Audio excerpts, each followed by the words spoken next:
commencement, Dieu a tout créé.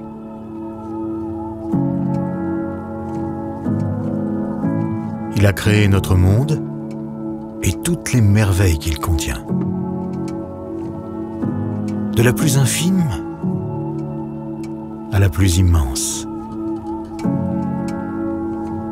Il a tout créé. Et il nous a créés nous, chacun de nous, avec nos personnalités, nos caractères, nos différences, nos dons, nos qualités. Et puisque c'est lui qui nous a créés, Dieu nous connaît, mieux que personne, dans nos moindres détails, nos moindres secrets. Mais au final, tout ça pourquoi? Dans quel but? Son projet, c'est l'histoire que nous raconte la Bible. Le grand projet d'un Dieu parfait, rempli d'amour pour nous. Un Dieu prêt à faire le plus grand des sacrifices pour nous ramener à lui. Un projet dans lequel il nous appelle à notre tour à le connaître, mais aussi à le faire connaître pour l'adorer. Mais ça, tu le sais probablement déjà, plus ou moins en tout cas. Parce que là où tu vis, tu as déjà eu l'occasion d'entendre l'histoire d'un certain Jésus, Fils de Dieu, né il y a plus de 2000 ans pour te sauver. Et si ce n'est pas le cas, il y a certainement quelqu'un près de toi qui est en mesure de te la raconter. Pas vrai? Ça paraît logique, non? Et pourtant, tout le monde n'a pas cette chance. 40% de la population mondiale naît, grandit, apprend, travaille, rigole, pleure et meurt sans entendre parler de Jésus. Parfois, sans n'avoir jamais entendu une seule fois son nom. Parce qu'ils s'en fichent? Non. Mais parce que personne n'est là pour leur en parler. Ce sont les peuples non atteints, chez qui on ne trouve parfois ni Bible, ni chrétiens, ni Église. Il existe 17 000 peuples dans le monde qui partagent une langue, une culture et une histoire commune. 7 000 d'entre eux sont encore considérés comme non atteints. Ces 3,5 milliards de personnes ne savent pas qu'un jour, Dieu s'est fait homme, tout comme eux, pour leur apprendre à se rapprocher de lui et pour les sauver, eux aussi. Ils ne le sauront jamais, à moins que quelqu'un ne parte leur raconter. Mais pourtant, les églises du monde entier envoient déjà des milliers de missionnaires chaque année. Oui, c'est vrai. Ils sont environ 400 000 à servir Dieu à travers le monde. Alors pourquoi près de la moitié du globe n'a toujours pas accès à l'Évangile? C'est simple. Seulement 3% de ces 400 000 missionnaires travaillent auprès de ces peuples non atteints. Pour être plus clair, en moyenne, on en trouve un seul pour 250 000 personnes qui n'ont pas la possibilité de connaître Jésus. Ce n'est pas assez, n'est-ce pas?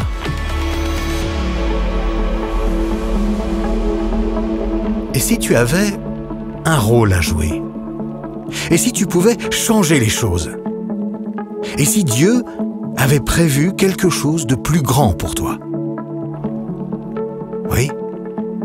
Au commencement, Dieu a tout créé. Il a créé notre monde et toutes les merveilles qu'il contient.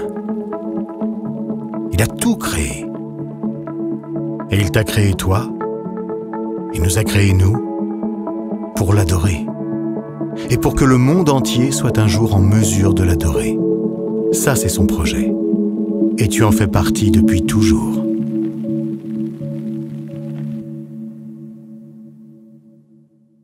Bonjour à tous et à toutes, Bienvenue, on est très heureux de se retrouver encore ce matin, de pouvoir partager ce culte un petit peu spécial. Vous vous rappelez, comme ça a été annoncé et comme vous venez de le voir, c'est un culte en faveur, dirigé vers les peuples qui n'ont pas accès à l'évangile. Donc il y a tout un programme un petit peu spécial ce matin et je vous invite à rester jusqu'au bout, même si c'est peut-être un petit peu plus long que d'habitude, mais rassurez-vous, ça ne sera pas long non plus. Et donc on a plusieurs choses qu'on va entendre ce matin qui sont importantes et puis qui sont réjouissantes parfois, mais aussi qui nous poussent à la prière parfois. Et c'est ce que ce matin, nous voulons aussi louer le Seigneur, l'adorer, et puis aussi faire monter nos besoins, et puis présenter nos cœurs devant le Seigneur, nous offrir à lui encore comme un culte agréable. C'est ça qui réjouit son cœur. Et c'est ce que nous voulons ce matin. Et on va commencer avec quelques chants que je vous invite à prendre avec nous tout de suite, des chants qui vont dans la lignée de ce thème du culte. Oui, nous voulons encore que chaque homme, chaque femme, chaque enfant dans ce monde, sur cette planète, sur cette terre, entende la bonne nouvelle de l'Évangile. Amen.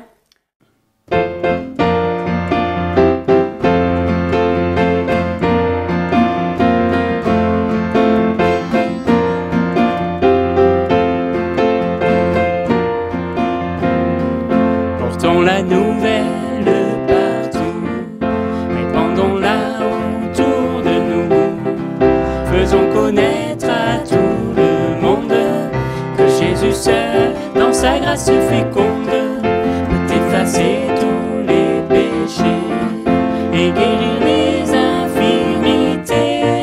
Portons la nouvelle partout, répandons-la autour de nous.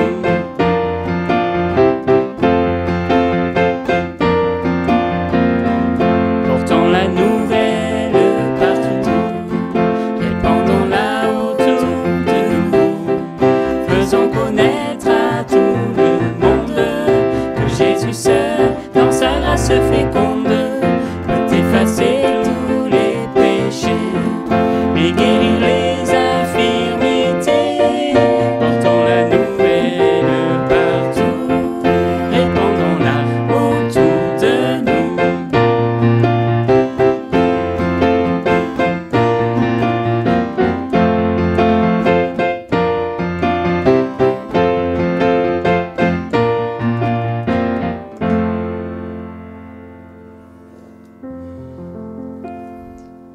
Alléluia, on veut faire connaître cette bonne nouvelle, parce que Christ est la lumière du monde.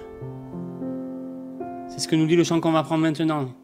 Il est la lumière du monde, et notre désir, notre prière, notre souhait, mais aussi notre mission, c'est que sa gloire couvre toute la terre. Amen.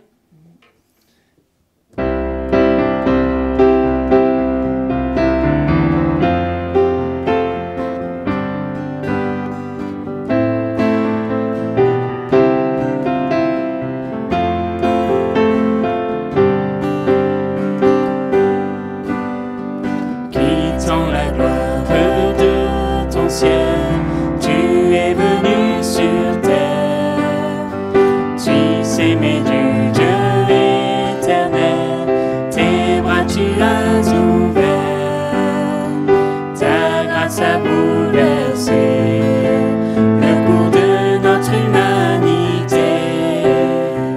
Nous crions ensemble, victoire, Christ est la lumière du monde, que sa gloire couvre la terre, puissance infinie qui libère, son nom est saint, il est saint, il est saint.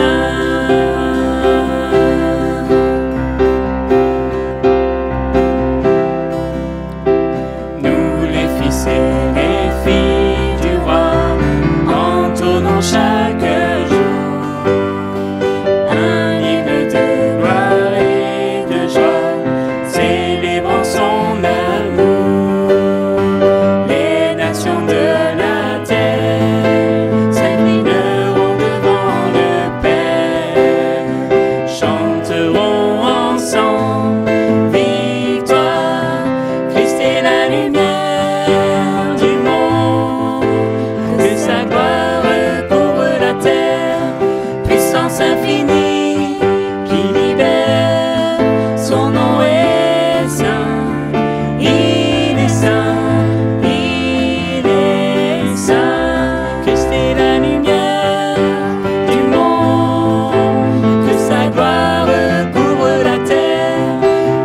puissance infinie qui libère. Son nom est saint, il est saint, il est saint. Son nom est saint, Son nom est saint, il est saint. il est saint. Son nom est saint, Son nom est saint, il est saint. il est saint. Son nom est saint, Son nom est saint, il est saint, il est saint. il est saint.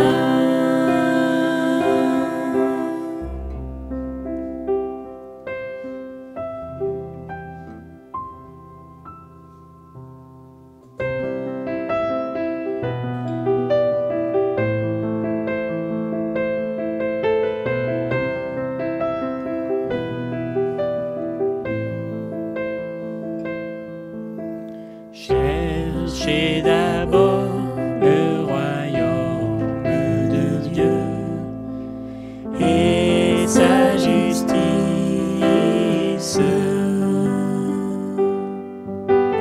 et toutes choses vous seront données en plus. Alléluia, alléluia.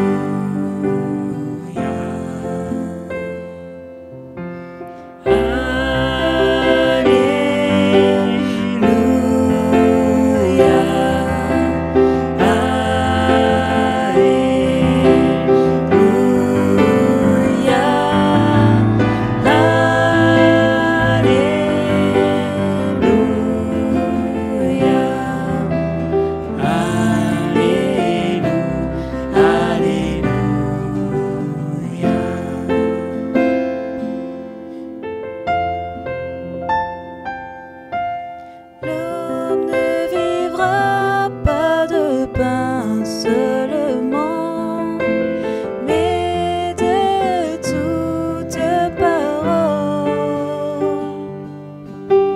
qui sortira de la bouche de Dieu.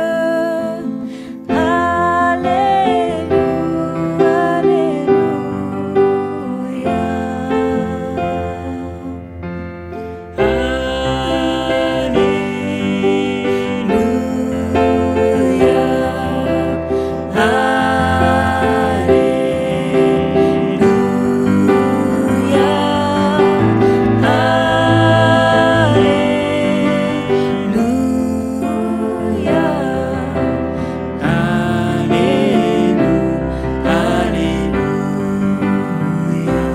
Je chante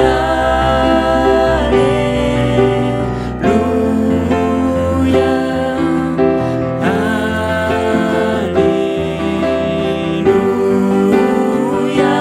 chantons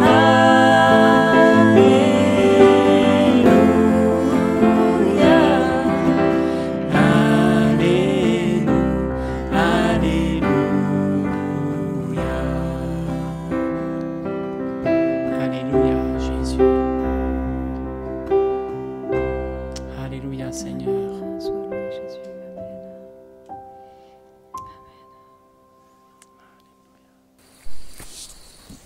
Bonjour à toutes et à tous. Aujourd'hui, à l'occasion de la journée des peuples sans accès à l'évangile, je voulais vous parler du peuple Chaouis, un peuple nord-africain qui vit au nord-est de l'Algérie et dont la population s'élève à environ 2 600 000 habitants.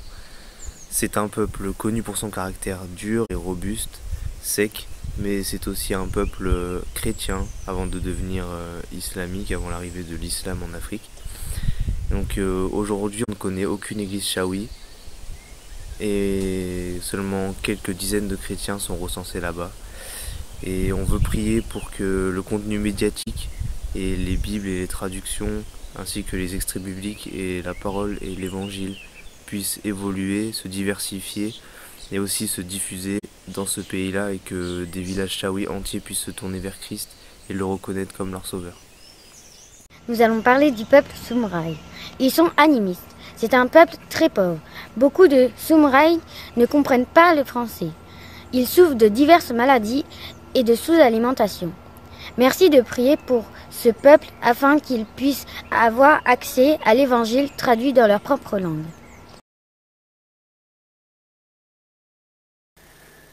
Bien-aimés, nous avons vu la semaine passée, la semaine dernière, que le retour du Seigneur, le retour de Jésus était imminent, qu'il fallait que nous nous tenions prêts. Et rappelez-vous, nous avons vu ensemble aussi qu'être prêt, c'était travailler, servir le Seigneur, c'était œuvrer pour l'avancement de son royaume sur la terre. Et j'aimerais attirer votre attention ce matin sur un texte que nous allons lire tout de suite dans l'évangile de Matthieu au chapitre 24 et au verset 3, alors que, vous savez, le moment de la crucifixion est proche. Et il nous est dit ceci: Jésus s'assit sur la montagne des Oliviers et les disciples vinrent en particulier lui faire cette question. « Dis-nous, quand cela arrivera-t-il et quel sera le signe de ton avènement et de la fin du monde ?» Alors, vous savez que suite à ce texte, à cette question, Jésus va donner plusieurs signes, il va dire plusieurs choses à ses disciples, et puis il va, à un moment donné, terminer, ou plutôt dire ceci, au verset 14, il va dire « Cette bonne nouvelle que l'Évangile sera prêchée, la bonne nouvelle du royaume, dans le monde entier, pour servir de témoignage à toutes les nations. Et alors viendra la fin. » Dans certaines versions, certaines traductions, il y a un mot qui est rajouté « Alors seulement viendra la fin », à ce moment-là. Un petit peu plus loin, au chapitre 28, vous savez ce que Jésus va dire à ses disciples, aux apôtres, et il va leur dire « Allez par tout le monde, faites toutes les nations des disciples, les baptisant au nom du Père, du Fils, du Saint-Esprit, et enseignez-leur à observer tout ce que je vous ai prescrit, et voici je suis avec vous tous les jours jusqu'à la fin du monde. » Pour nous, disciples du Christ, disciples qui attendons son retour, c'est important de veiller à être prêts, mais c'est aussi, comme on l'avait vu la semaine dernière, important de hâter son retour. Racheter le temps, de travailler pendant qu'il fait jour. La Bible emploie toutes ces expressions. Et si on veut hâter le retour du Seigneur, c'est vrai, si nous voulons que le Seigneur revienne rapidement, on veut aussi obéir à la grande mission qu'il nous a confiée, celle qu'on a lue ensemble dans cet évangile de Matthieu au chapitre 28. On ne doit pas oublier ces deux paroles. On ne doit pas oublier que oui, les deux sont liés. La mission que le Seigneur nous a confiée est liée à son retour. Parce que quand toutes les nations, quand tous les peuples, quand la terre entière aura entendu cette bonne nouvelle du royaume et elle sera prêchée partout, alors viendra la fin, alors viendra le retour du Seigneur. Les deux sont interdépendantes, les deux sont liés. Accomplir la mission du Seigneur, prêcher la bonne nouvelle, annoncer l'évangile, témoigner, c'est hâter son retour parce qu'on permet l'accomplissement de sa parole, de la parole de Dieu. En accomplissant la grande mission, on accomplit la parole de Dieu, puisque la parole nous dit que quand l'évangile sera annoncé à toute la terre entière, alors ce sera la fin. Nous sommes les exécuteurs testamentaires de cette parole de Jésus. C'est comme un serment ici que Jésus fait. Il a dit, je reviendrai, bien sûr, je vais revenir, je m'en vais, il faut que je vous prépare une place, mais je reviendrai. Les anges vont dire, alors que Jésus monte au ciel, restez pas attachés à cela, parce que de la même manière qu'il est monté, il va revenir. Mais il a dit que quand il reviendra, il faudrait avant que la bonne nouvelle soit annoncée à la terre entière, au monde entier. Et nous sommes de celles qui exécutent sa parole, de celles qui accomplissent la parole de Jésus. C'est le ministère de l'Église, et l'Église, c'est nous. Oui, cette mission, ce dont on parle aujourd'hui, le fait de témoigner, et ça parle des peuples qui n'ont pas accès à l'Évangile, mais je vous invite à aller faire un tour sur le site internet Josua Project, qui est cité plusieurs fois dans la prédication et dans les différents éléments qui vous seront communiqués, et vous verrez que même en France, il y a des peuples qui ne sont pas atteints par l'Évangile. Même en France. Ça peut paraître un peu bizarre, mais vous verrez, parce que la définition est un peu particulière, et vous verrez que oui, en France aussi, et donc à côté de chez nous, peut-être même nos voisins, peut-être des personnes proches là de nous, ont besoin d'entendre la parole du Seigneur. Et même si on allait sans parler des peuples qui ne sont pas atteints, notre nation a besoin d'entendre parler du Seigneur. Mais pour ça, et j'aimerais conclure par là, nous avons besoin du Saint-Esprit. L'annonce, le témoignage, la prédication de l'Évangile, c'est, on pourrait le dire comme ça, permettez-moi de le dire comme ça, le fruit du Saint-Esprit. Je ne m'attarderai pas là-dessus parce que ça va être dit et développé tout à l'heure aussi, je le pense. Mais il y a deux promesses qui sont données, il y a deux moyens et il y a deux outils qui nous sont donnés, ou plutôt deux outils en un. Il y a l'assurance de la présence du Seigneur. Oui, je sais que Jésus l'a dit, quand il nous envoie pour cette mission, il a dit « Je serai avec vous, je suis avec vous tous les jours. Et voici, Je suis avec vous tous les jours, jusqu'à la fin du monde. Donc quand on accomplit la mission, Jésus est avec nous. Et puis il y a aussi ce moyen du Saint-Esprit. Ce sont deux promesses, deux moyens, deux outils que le Seigneur nous donne. C'est un peu restricteur de dire que c'est des outils, hein, bien sûr, mais vous comprenez l'esprit dans lequel je le dis. Dieu nous a donné ce qu'il faut pour mener à bien cette mission. La promesse du Saint-Esprit qui fait de nous des témoins jusqu'aux extrémités de la terre, non seulement ici, à Périgueux, à Bergerac, à Lamozy-Saint-Martin, mais dans la Dordogne, en Aquitaine, jusqu'aux extrémités de la terre.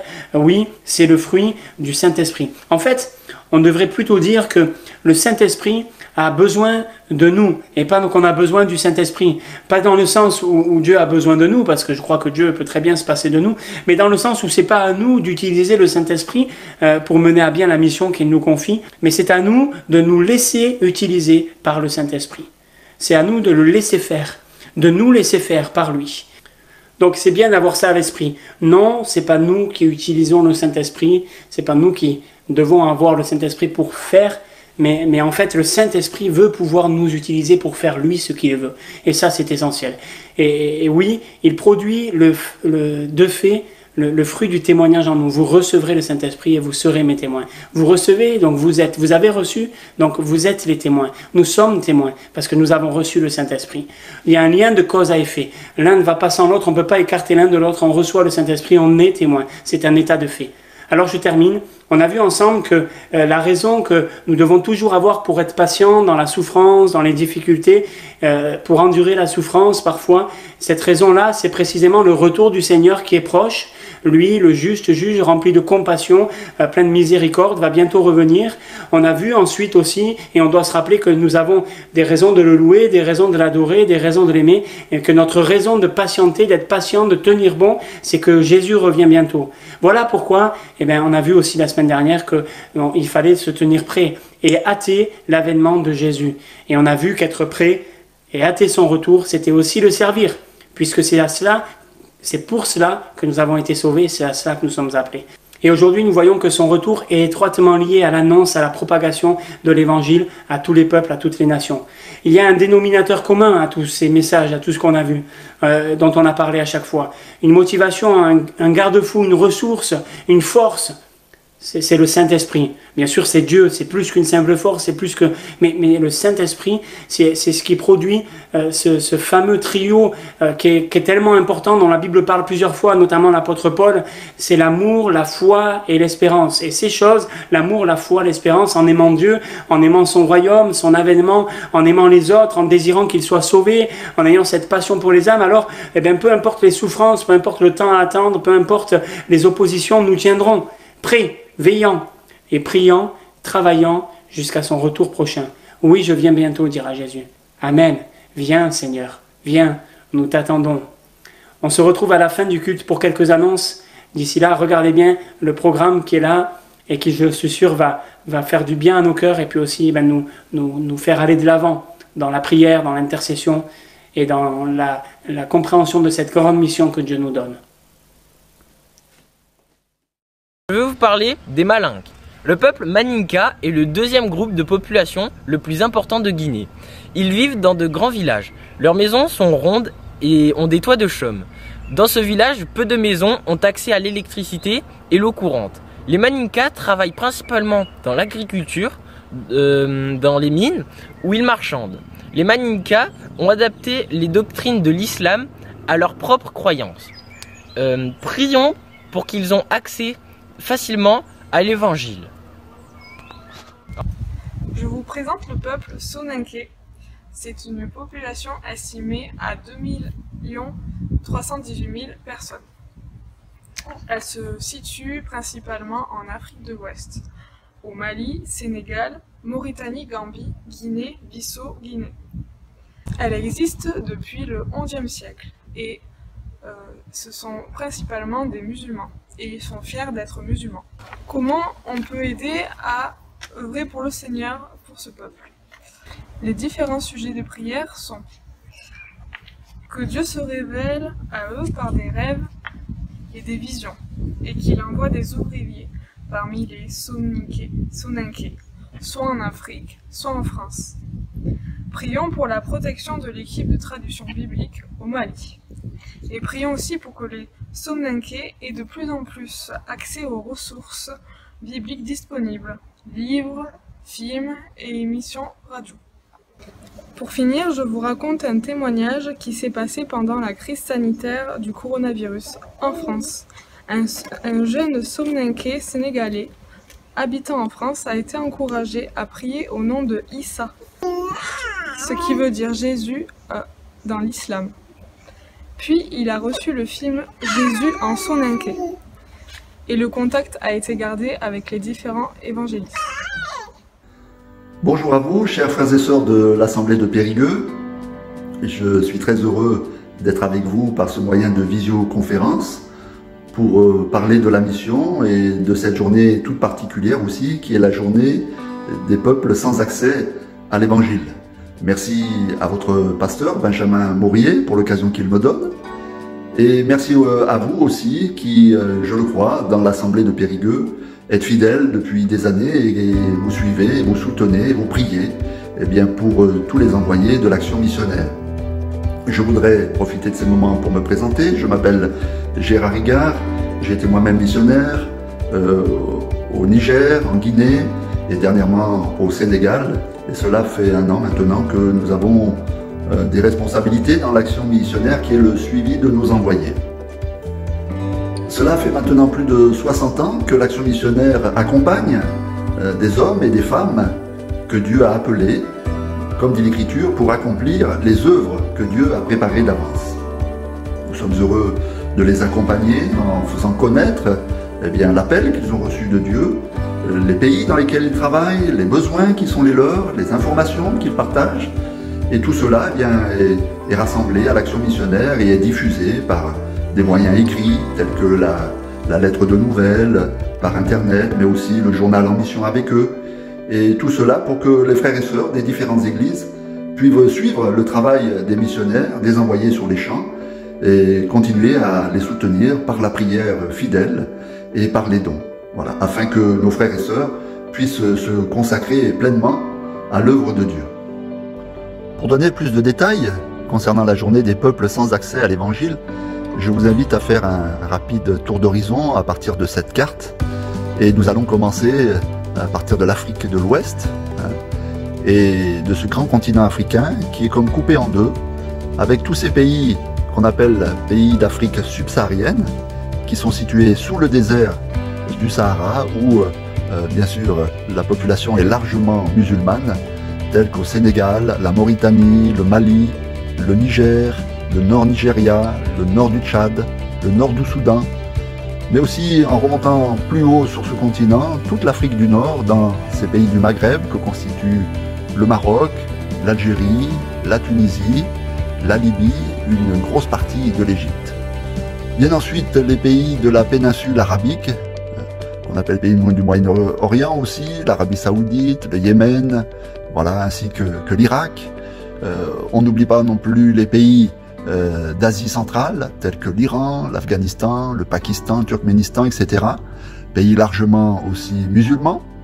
Et puis, un grand géant ici qui s'appelle l'Inde, avec une multitude d'ethnies, bien sûr plus d'1 milliard d'individus, et où les quelques chrétiens qui sont dans ce pays subissent les persécutions hindoues. Ensuite viennent les pays d'Asie du Sud-Est, tels que le Myanmar, l'ancienne Birmanie, mais aussi la Thaïlande, le Laos, le Vietnam, et ce grand archipel que constitue l'Indonésie aussi, fortement musulman.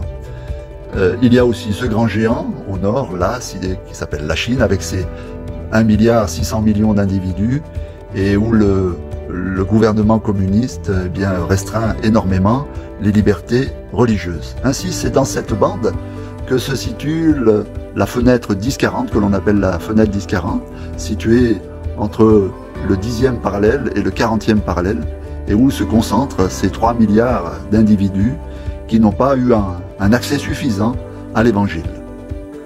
Par cette carte aussi qui répertorie les envoyés que nous accompagnons, vous voyez que la plupart de ces envoyés travaillent dans cette fenêtre 10-40, dans ces pays d'Afrique subsaharienne, mais aussi d'Afrique du Nord, et puis aussi dans ces pays eh bien, du Moyen-Orient et de l'Asie. Voilà. Tous nos envoyés aujourd'hui, eh bien, sont sur le terrain, à l'exception d'un couple qui n'a pas pu rejoindre la Tunisie, notre frère, eh bien, et notre sœur Colline, Alban et Laura Colline. Voilà. Tous les autres, malgré l'épidémie, ont désiré rester sur le terrain et ont continué, tant bien que mal, eh bien, le travail de Dieu, malgré le confinement qui était aussi la ligne de conduite dans ces pays. 3 milliards d'individus, avons-nous dit, qui n'ont pas eu accès ou peu accès à l'Évangile jusqu'à aujourd'hui. Et pourtant Jésus qui nous laisse cette parole dans Matthieu 24, verset 14, « Cette bonne nouvelle du royaume sera prêchée dans le monde entier pour servir de témoignage à toutes les nations. » À toutes les nations. Alors, dit Jésus, viendra la fin du temps des nations et le Seigneur, eh bien, enlèvera son Église et puis les événements des temps de la fin s'accompliront. Mais en attendant, il faut que cette bonne nouvelle, eh bien, serve de témoignage à toutes les nations. Cette journée spéciale a pour but de sensibiliser les églises à cette situation et à la mission que Jésus nous a laissée. Cette mission, nous le savons, elle a commencé à la Pentecôte, lorsque les disciples ont reçu le Saint-Esprit qui est la promesse de Jésus, qui avait dit « Vous recevrez une puissance, le Saint-Esprit, et vous serez mes témoins, eh bien, à Jérusalem, dans la Judée, dans la Samarie, et jusqu'aux extrémités de la terre. » Cette mission a commencé à ce moment-là, et elle n'est pas terminée. C'est le Seigneur qui jugera quand elle sera terminée. En attendant, eh bien, le Seigneur veut accomplir cette mission avec nous, et nous envoie. Et je voudrais maintenant regarder avec l'Écriture, avec un passage de l'Écriture, qu'est-ce que nous pouvons faire à notre échelle, à notre niveau, et comment, eh bien, le Seigneur appelle encore aujourd'hui. On peut se sentir bien petit devant une tâche aussi immense que cette évangélisation planétaire. Qu'est-ce que nous pouvons faire à notre échelle? Pour cela, je vous invite à lire un texte dans l'Écriture qui est dans le livre des Actes des Apôtres, au chapitre 8 et au verset 26. Et il nous est dit, et je vous lis ce passage, « L'ange du Seigneur dit à Philippe, pars vers le sud, sur la route qui va de Jérusalem à Gaza. En ce moment, il n'y a personne sur la route.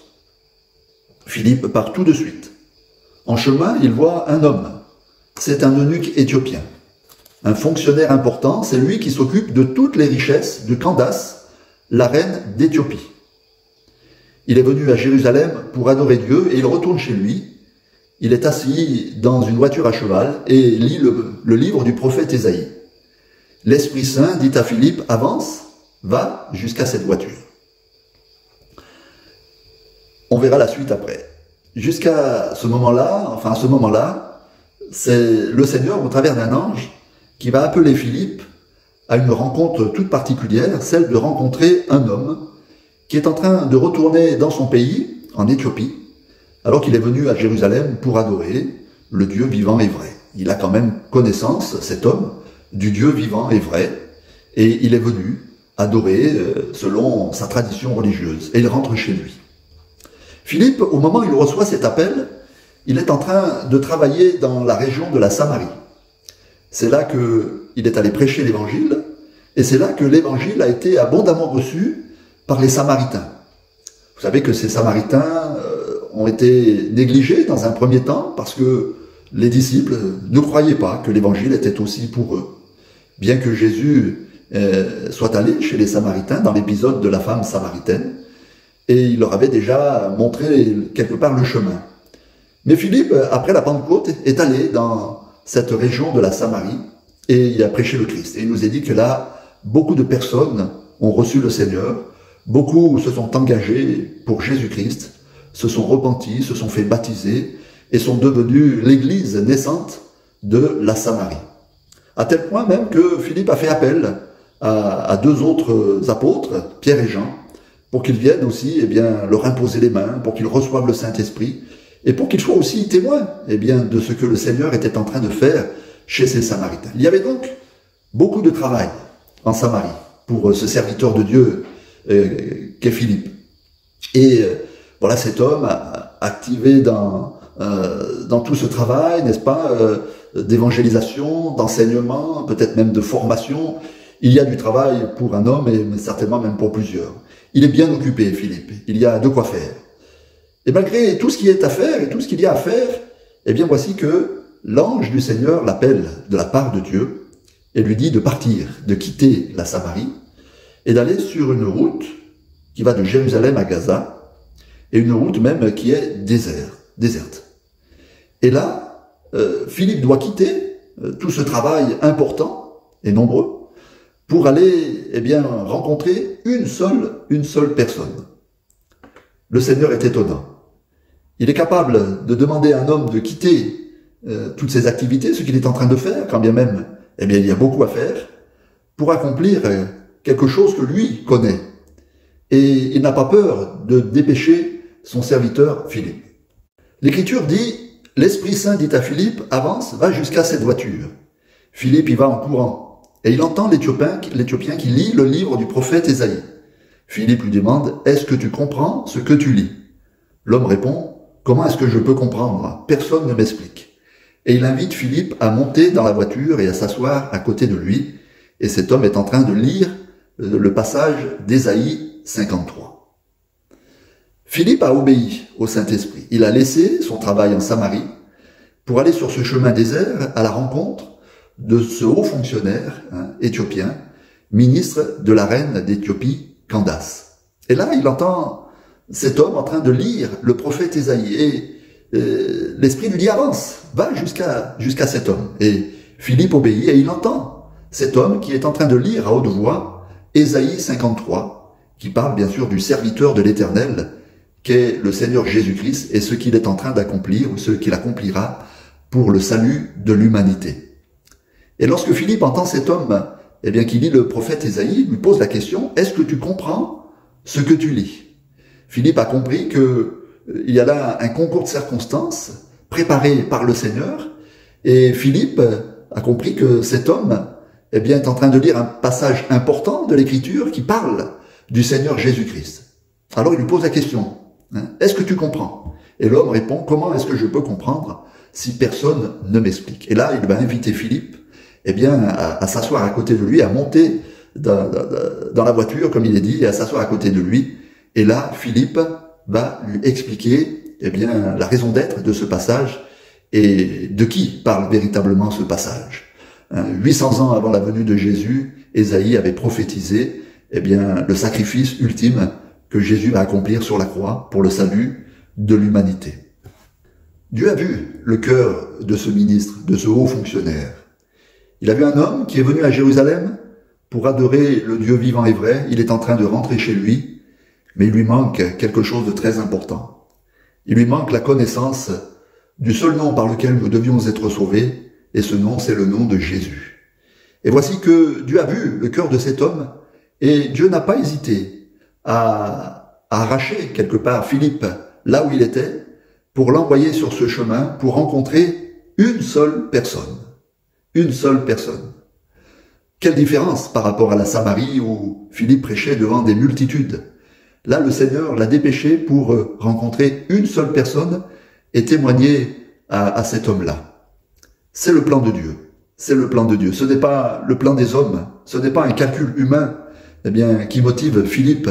Mais c'est simplement le plan de Dieu. C'est l'obéissance de Philippe au plan de Dieu.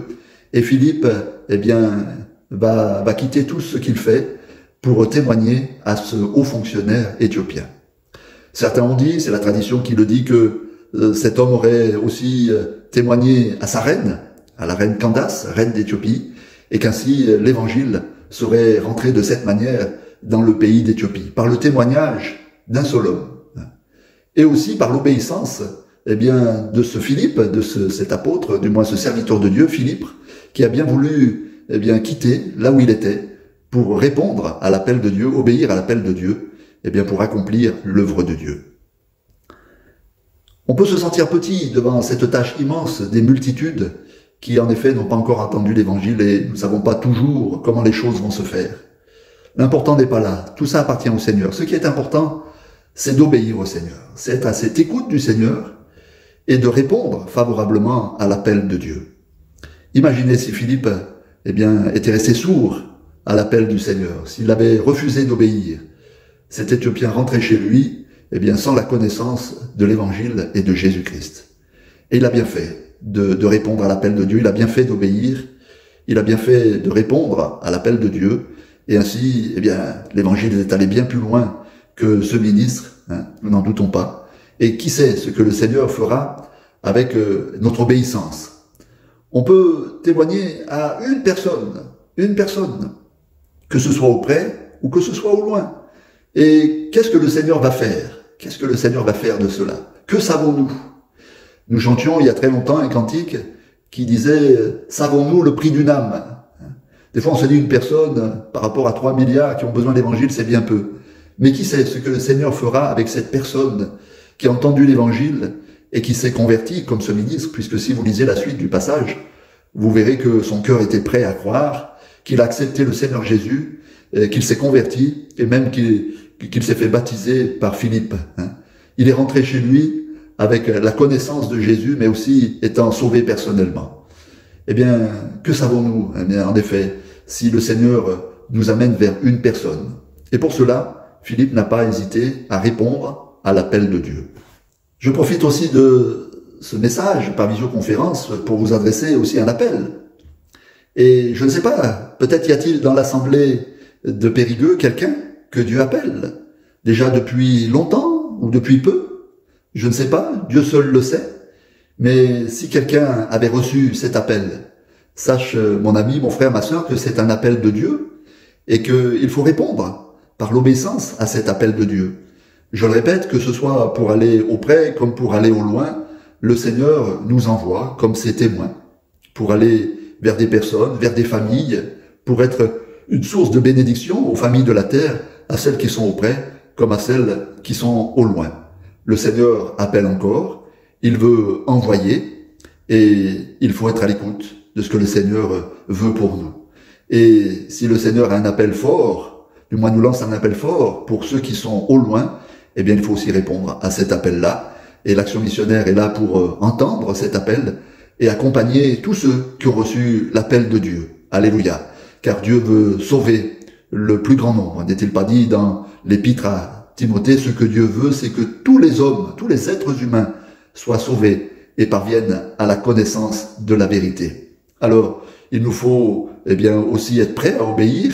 Et puis si quelqu'un part et si quelqu'un répond à l'appel de Dieu, il nous faut le soutenir, il faut prier pour lui, il faut donner pour lui et l'aider par tous les moyens pour qu'il puisse accomplir l'œuvre à laquelle il a été appelé.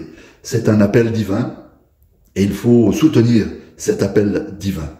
Que le Seigneur vous bénisse, vous tous frères et sœurs de l'Assemblée de Périgueux, qu'il vous bénisse dans cette journée, dans ce culte particulier, et que vous puissiez penser, n'est-ce pas, à ceux qui ont quitté, qui sont partis, qui sont les envoyés de l'action missionnaire. Alors ce ne sont pas les nôtres, ce sont ceux de Dieu.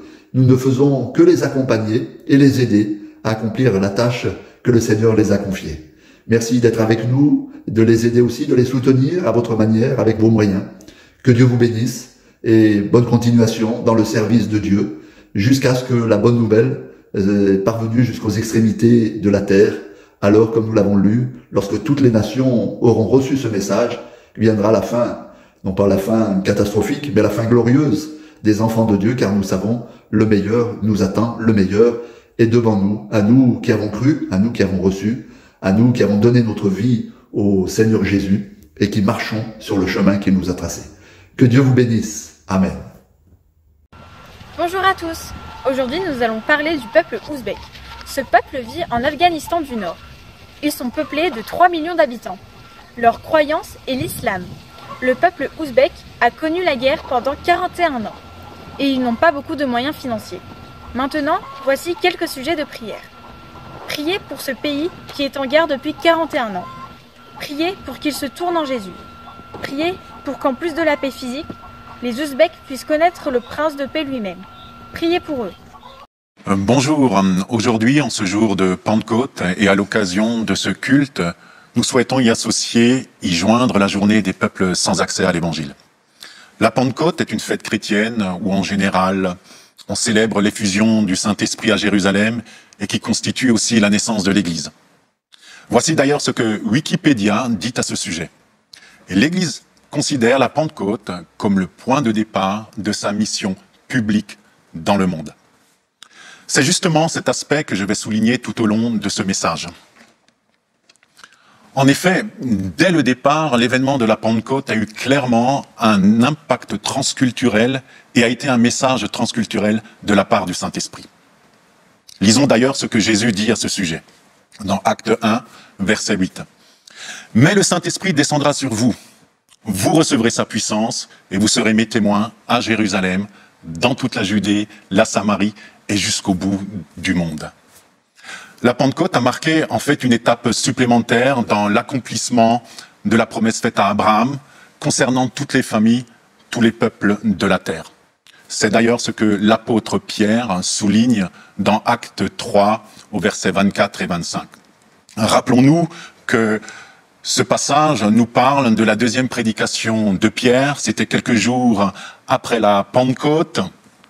Pierre et l'apôtre Jean, se rendant au temple, rencontrent un mendiant boiteux de naissance, couché à la porte du temple, cette porte nommée la Belle. Et nous savons que Pierre, en voyant cet homme, lui a dit « Ce que j'ai, je te le donne, au nom de Jésus-Christ, lève-toi et marche. » Et il y eut ce miracle extraordinaire.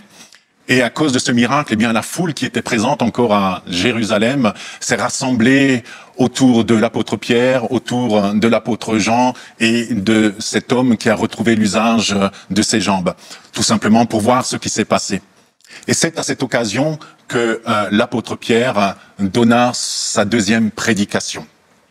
Et je vais le lire dans Acte 3, au verset 24 au 25, c'est la fin de sa prédication, et voici ce qu'il dit. « Tous les prophètes qui ont parlé depuis Samuel et ses successeurs ont annoncé aussi d'avance les temps que nous vivons aujourd'hui. Vous êtes les héritiers de ces prophètes, les bénéficiaires de l'alliance que Dieu a conclue avec nos ancêtres lorsqu'il a promis à Abraham « Toutes les familles de la terre seront bénies à travers ta descendance. » Qu'est-ce qui s'est passé le jour de la Pentecôte et qui souligne cet aspect transculturel et qui marque en fait le départ de la mission publique de l'Église dans le monde, comme le dit si bien Wikipédia. Eh bien, continuons à lire Actes des Apôtres, ce fameux récit de la Pentecôte. Je lis dans Acte 2, au verset 1, selon la Bible annotée. « Le jour de la Pentecôte étant arrivé, ils étaient tous ensemble dans le même lieu. Et il se fit tout à coup du ciel un bruit semblable à celui du vent qui souffle avec violence. Et il remplit toute la maison où ils étaient assis. Et des langues séparées comme du feu leur apparurent et se posèrent sur chacun d'eux. Et ils furent tous remplis de l'Esprit Saint et ils commencèrent à parler en d'autres langues, selon que l'Esprit leur donnait de s'exprimer. Or, à Jérusalem demeuraient des Juifs, hommes pieux de toutes les nations qui sont sous le ciel. Or, ce bruit ayant eu lieu, la multitude s'assembla et fut confondue de ce que chacun les entendait parler dans son propre dialecte. Ils en étaient dans la stupeur et l'étonnement, se disant les uns les autres, « Ces gens-là qui parlent, voici, ne sont-ils pas tous galiléens? Comment donc les entendons-nous, chacun dans le propre dialecte du pays où nous sommes nés? Parthes et Mèdes et Élamites et ceux qui habitent la Mésopotamie, la Judée et la Cappadoce, le Pont et l'Asie, la Phrygie et la Pamphylie, l'Égypte et les quartiers de la Libye qui est près de Cyrène, et Romains en séjour, Juifs et prosélytes, Crétois et Arabes, nous les entendons annoncer en nos langues les choses magnifiques de Dieu. » Sur votre écran, maintenant, vous voyez apparaître une carte qui indique d'où sont venus ces Juifs, ces nombreux Juifs ou prosélytes représentant les 15 nations que je viens de citer dans la lecture de ce récit de la Pentecôte. Et vous voyez sur cette carte que certains venaient de Rome, d'autres de la Libye ou de l'Égypte, d'autres du Moyen-Orient, de l'Arabie, de la Mésopotamie, d'autres de l'actuelle Turquie, le Pont, la Cappadoce, la Pamphylie. Et qu'est-ce qui s'est passé? Eh bien, ces Juifs représentant toutes ces nations sont venus à l'occasion de la fête de la Pentecôte, comme chaque année, mais cette fois-ci, ce jour-là précis de la Pentecôte, ils entendirent le message de l'Évangile dans leur propre dialecte.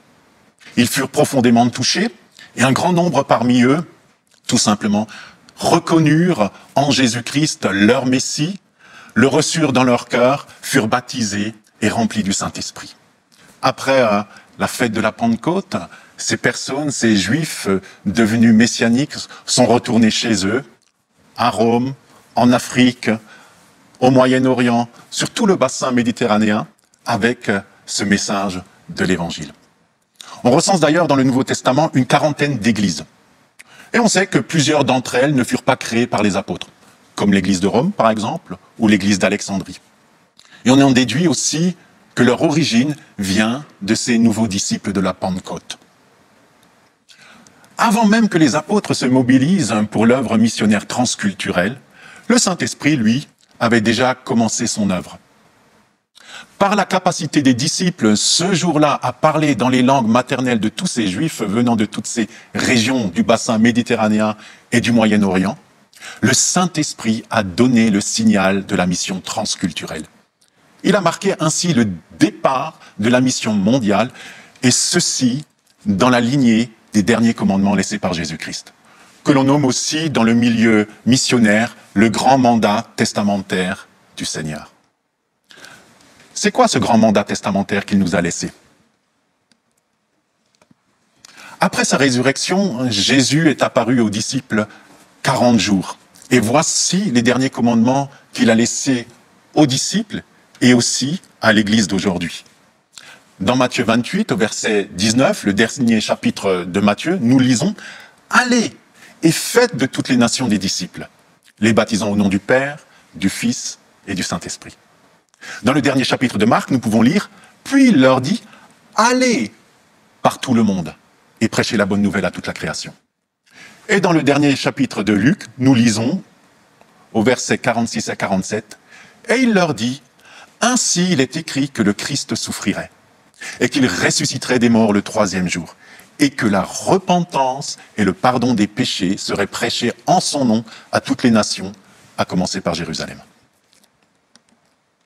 Voici ce que Jésus-Christ a dit aux apôtres et à l'Église il y a 2000 ans, et voici aussi ce que le Saint-Esprit a signalé à partir de ce jour de la Pentecôte. Concernant toutes les nations qui doivent recevoir l'Évangile, où en sommes-nous aujourd'hui? Où en sommes-nous aujourd'hui avec le message de l'Évangile pour tous les peuples, avec le grand mandat de Christ? Sur votre écran, maintenant, apparaît des statistiques tirées du site Joshua Project.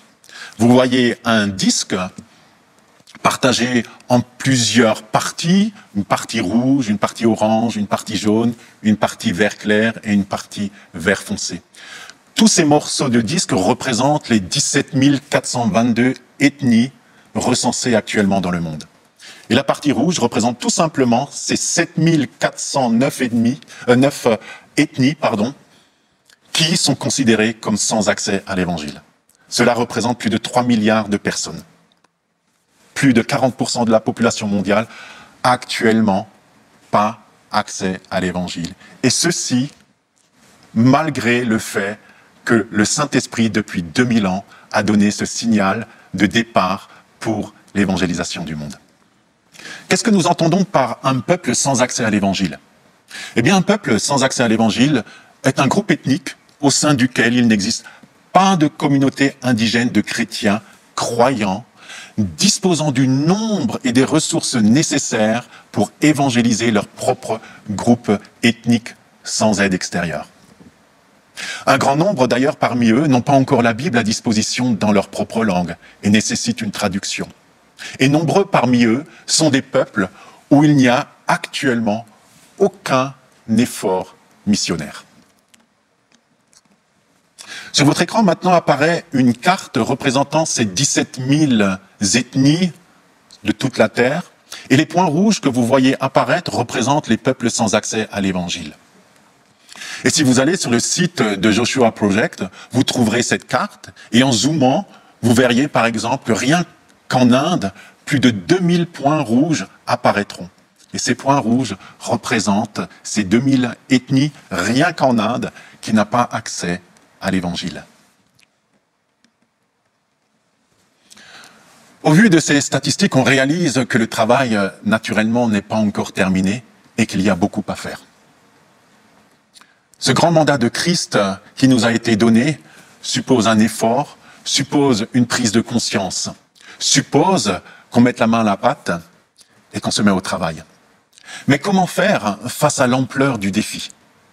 Comment faire pour répondre au grand mandat de Christ, à savoir allez et faites de toutes les ethnies, de toutes les nations, de tous les peuples, des disciples?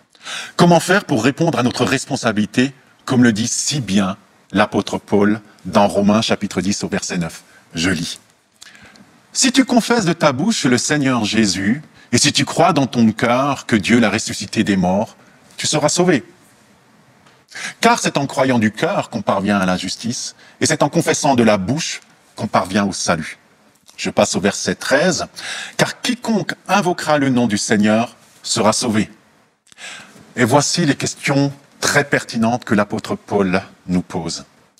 Comment donc invoqueront-ils celui en qui ils n'ont pas cru? Et comment croiront-ils en celui dont ils n'ont pas entendu parler? Et comment en entendront-ils parler s'il n'y a personne qui prêche? Et finalement, au verset 15, il pose cette question. Et comment y aura-t-il des prédicateurs s'ils ne sont pas envoyés? Ici, Paul met clairement le doigt sur le problème. Comment les peuples peuvent-ils avoir accès à l'évangile si personne n'est envoyé? Et en tant que peuple de Dieu et porteur de ce merveilleux message de l'évangile, nous avons clairement une responsabilité.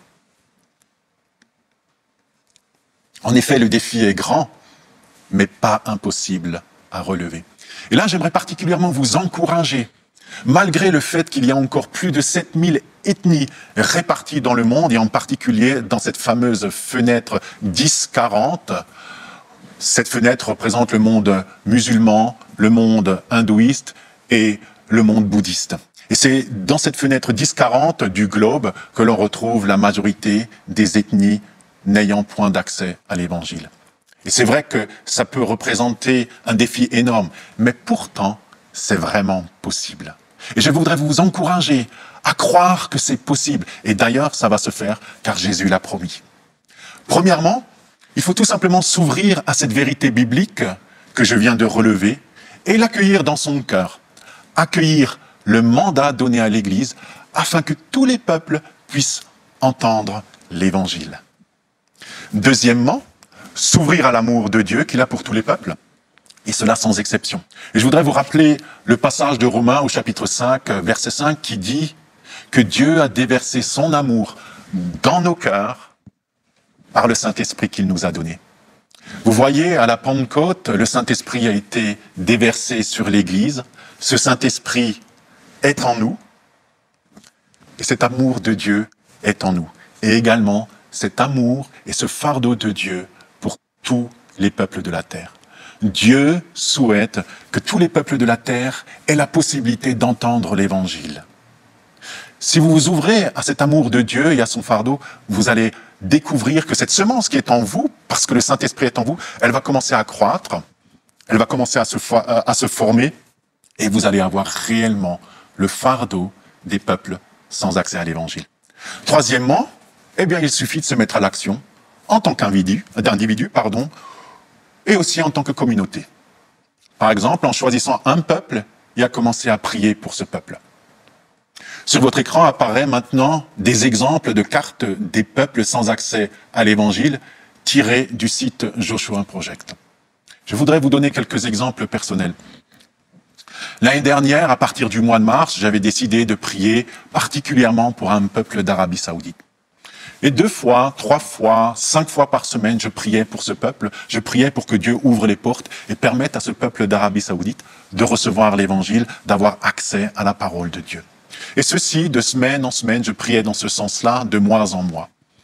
Et à la fin du mois d'août, j'ai perdu, curieusement, ce fardeau de prier pour ce peuple. Cela m'a surpris et je me suis dit, mais qu'est-ce qui se passe? Est-ce que j'aurais perdu le feu de Dieu pour intercéder pour les nations qui n'ont pas encore l'Évangile? Et j'ai prié et j'ai demandé au Seigneur qu'il m'éclaire à ce sujet-là. Et 3-4 jours plus tard, dans une nuit, Dieu m'a donné un rêve concernant le Japon. Je ne vais pas rentrer dans les détails de ce rêve, mais lorsque je me suis réveillé, j'ai compris que le Seigneur m'appelait désormais à prier pour les peuples du Japon.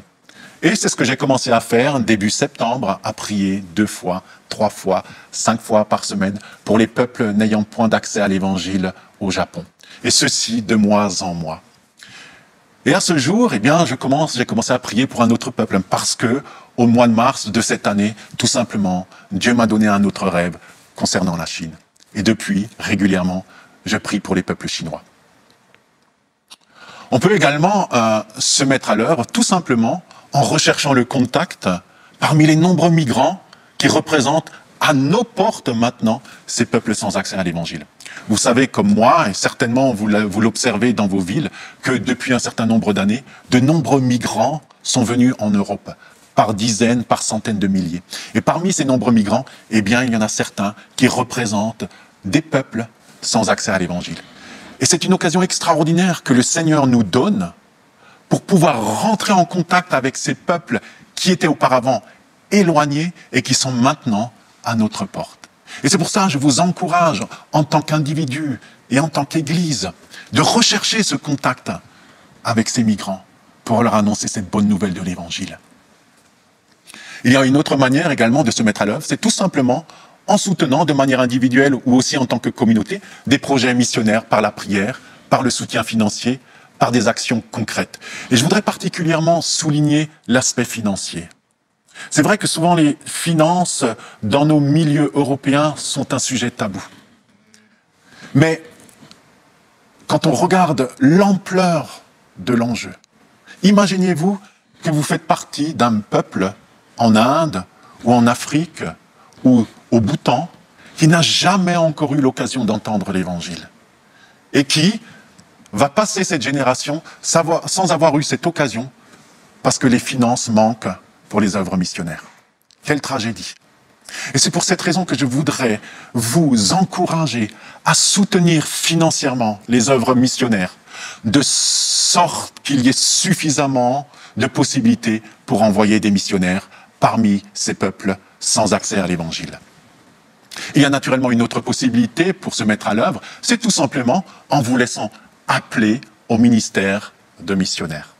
Peut-être que justement, en regardant cette vidéo et en m'écoutant, vous sentez le Saint-Esprit frapper à la porte de votre cœur et vous inspirer éventuellement pour un futur engagement missionnaire. Une autre possibilité également, c'est tout simplement en tant que communauté, en envoyant votre ou vos missionnaires et en les soutenant, et cela de manière organisée.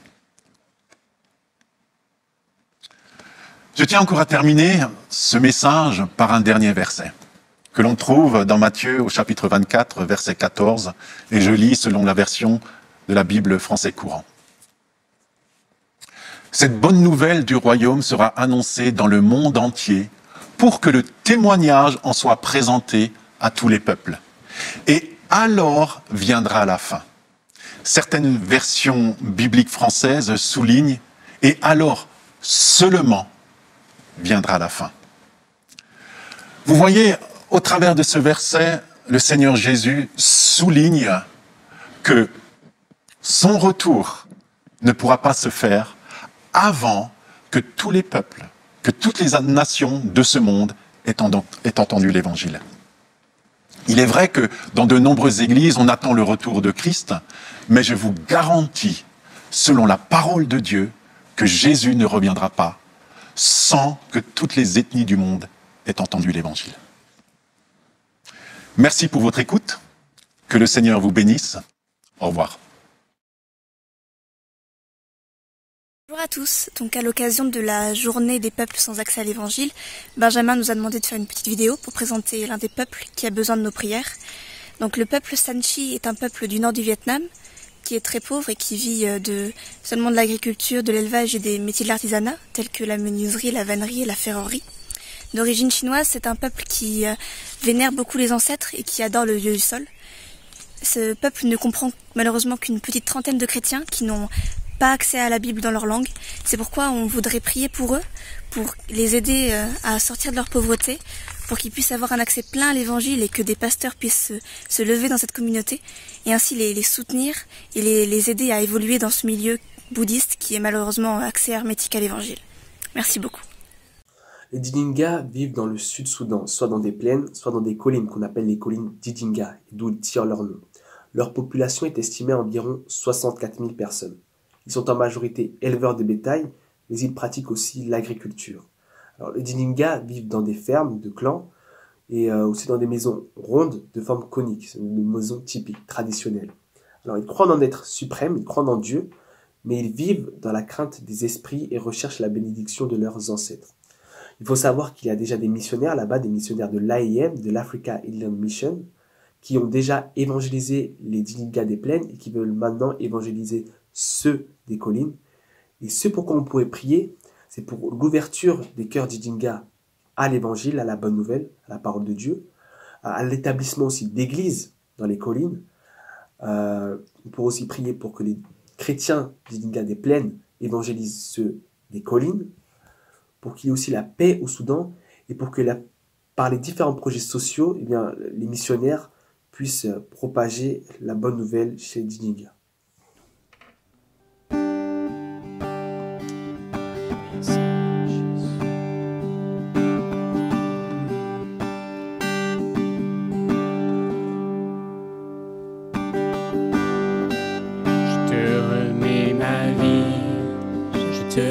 Le contrôle, je t'abandonne tout, sans regard en arrière. Je vis pour que ta gloire vienne sur la terre.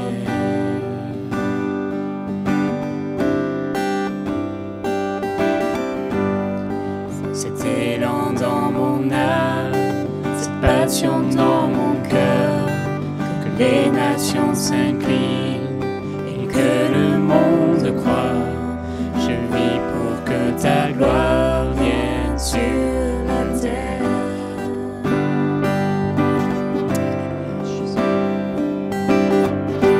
Pour la cause de ce monde, brûle comme un feu en moi. Viens embraser mon âme, que tous les hommes voient.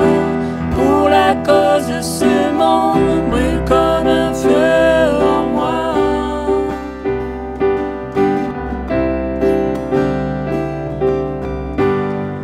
Cet élan dans mon âme, cette passion dans mon cœur, que les nations s'inclinent et que le monde croit. Je vis pour que ta gloire vienne sur la terre.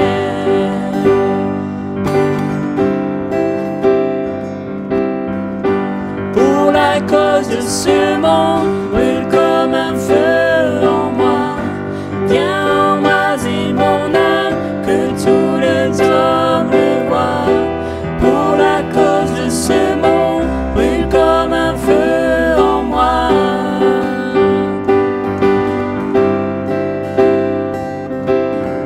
Pour que tout genou fléchisse, pour que les cœurs te reçoivent, pour que les hommes crient à toi, brûle comme un feu en moi. Pour que toute langue confesse que tu es le seul roi, tu es l'espoir de ce monde. Pour que tout genou fléchisse, pour que les cœurs te reçoivent, pour que les hommes crient à toi, brûle comme un feu en moi. Pour que toute langue confesse que tu es le seul roi, l'espoir de ce monde, brûle comme un feu,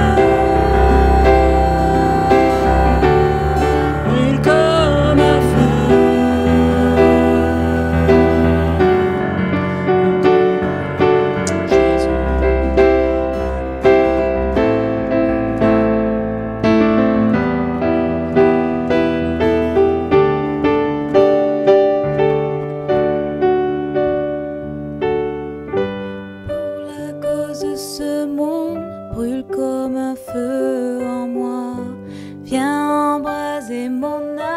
que tous les hommes le voient.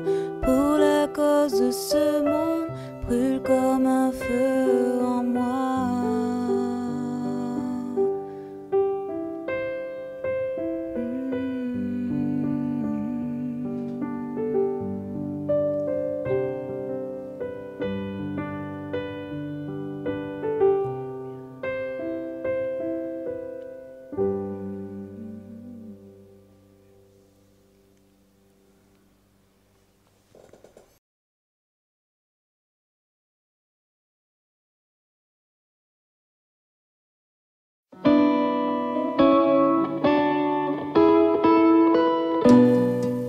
Alléluia, on remercie le Seigneur pour ces moments, pour cette matinée.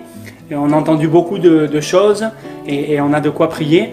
On remercie les ados aussi, les jeunes qui se sont prêtés au jeu, entre guillemets, et qui ont bien voulu participer. Merci beaucoup à eux. Merci aussi à Gérard Rigard, le directeur de l'Action missionnaire, le pasteur Gérard Rigard, qui nous a donné ce petit message. Et on veut penser à l'Action missionnaire, on veut penser à nos missionnaires et puis à tous les autres, bien sûr, et prier pour cela, prier pour ces peuples sans accès.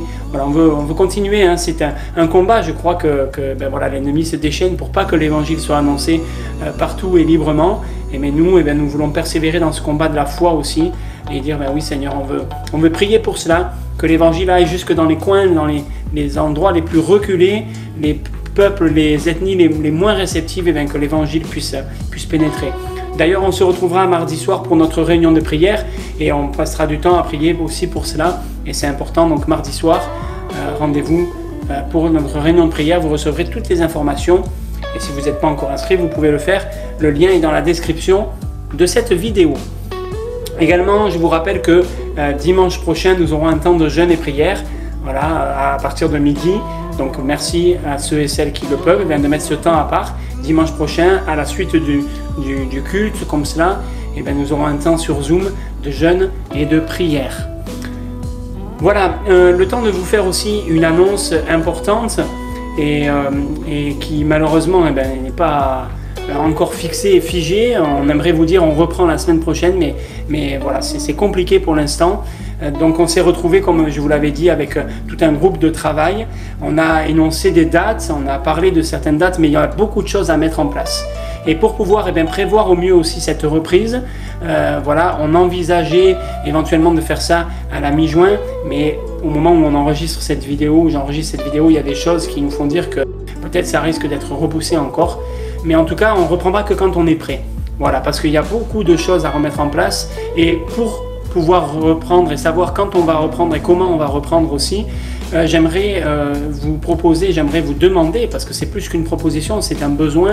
Nous avons besoin de savoir qui déjà penserait revenir, qui penserait ne pas revenir. En sachant que, voilà déjà les choses que l'on sait et qui nous sont imposées et à travers lesquelles on ne pourra pas passer.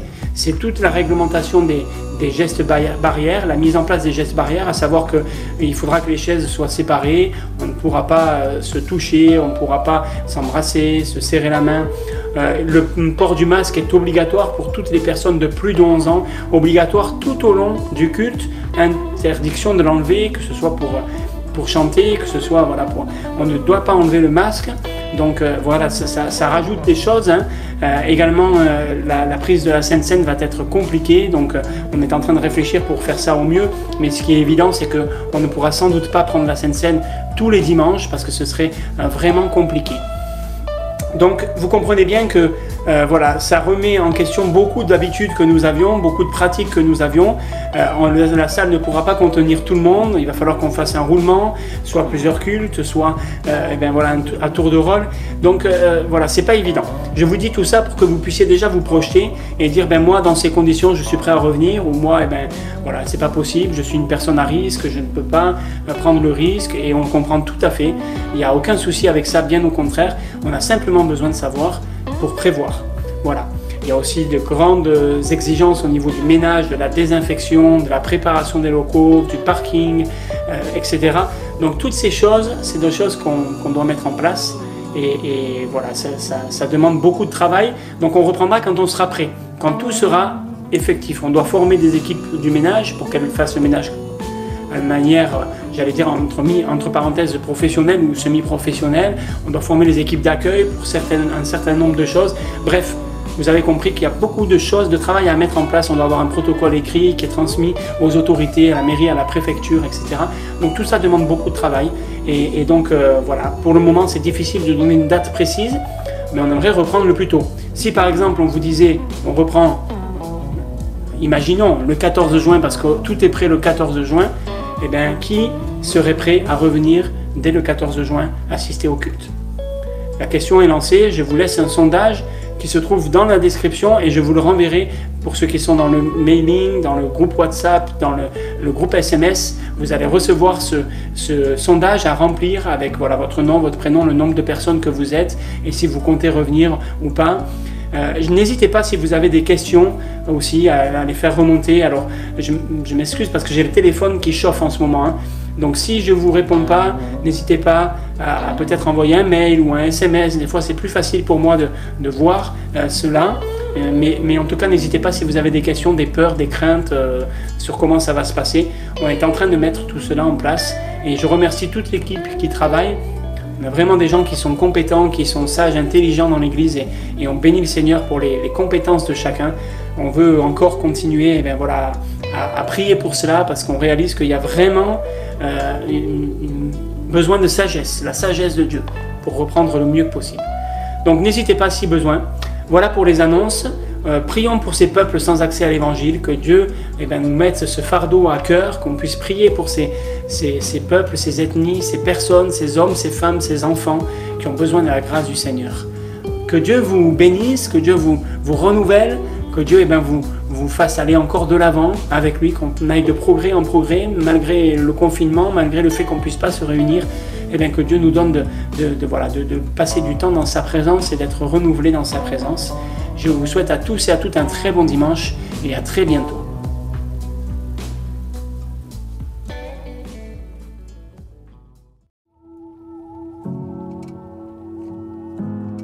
Au commencement, Dieu a tout créé.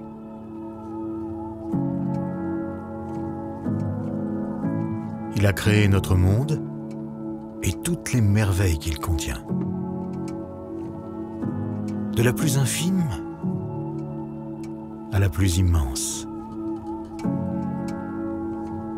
Il a tout créé.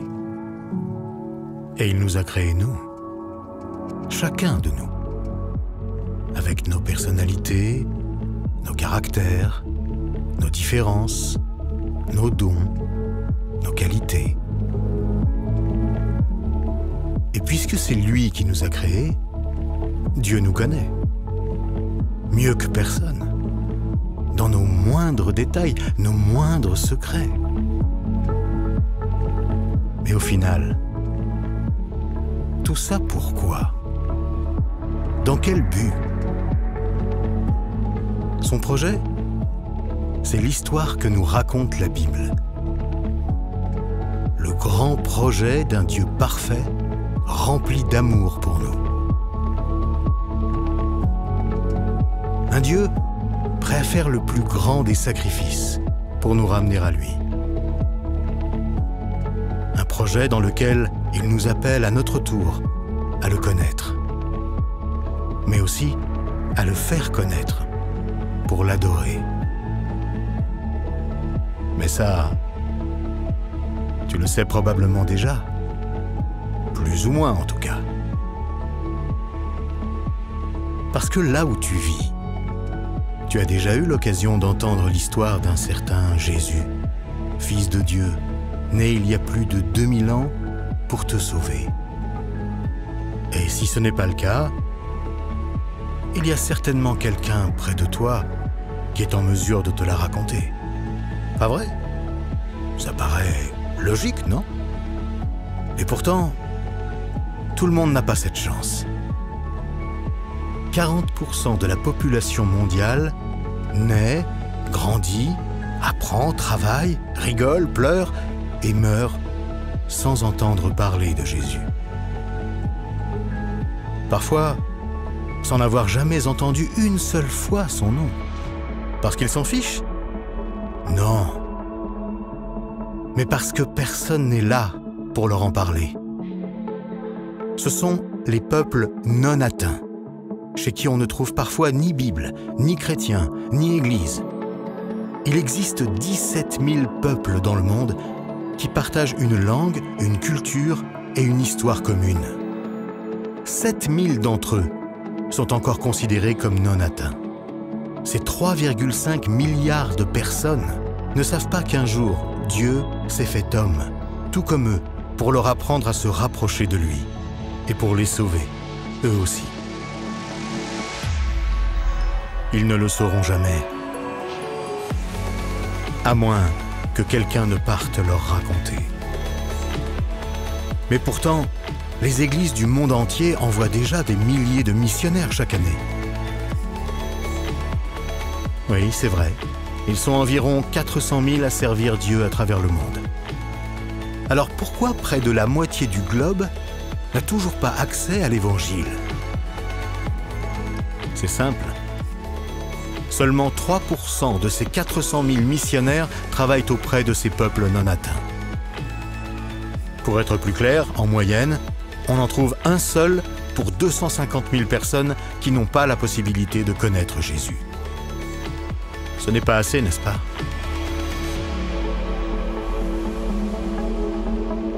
Et si tu avais un rôle à jouer? Et si tu pouvais changer les choses?